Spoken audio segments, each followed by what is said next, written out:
এই ভিডিওটা ভালো করে লক্ষ্য করে দেখুন, তাহলে আপনি বুঝতে পারবেন একাধিক কাজ করার চেয়ে একটি কাজ ফোকাস কিংবা গুরুত্বের সাথে করলে কী প্রতিফলন পাওয়া হয় বা কী ফলাফল পাওয়া যায়, এর মধ্যে পার্থক্য কী। যখন আপনি একাধিক কাজ করবেন তখন আপনার শক্তি এনার্জি বিভিন্ন জায়গায় ভাগ হয়ে যাবে। তার পরিবর্তে যখন আপনি একটি কাজ ফোকাস এবং গুরুত্বের সাথে করবেন তখন সেখানে আপনি একটা ভালো রেজাল্ট পাবেন। মনে রাখবেন, যারা বিভিন্ন কাজ একসাথে করতে চায় তারা কখনোই একটি কাজে দক্ষ হয়ে উঠতে পারে না, বরং তার পরিবর্তে যারা একটি কাজ গুরুত্বের সাথে করে তারা সেই কাজের প্রতি দক্ষ হয়ে ওঠে। মনে রাখবেন, অনেক মানুষ চিন্তা ধারণা করে যে আমি যদি একটি কাজ গুরুত্বের সাথে করি তখন যদি সেই কাজে আমি ব্যর্থ হই তখন আমার কী হবে।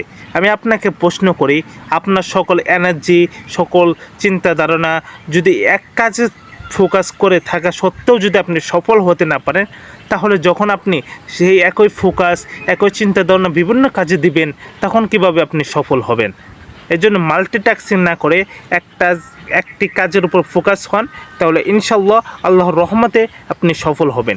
এজন্য বলি, আপনার চিন্তা ধারণা পরিবর্তন করুন আর ইউনিক হন।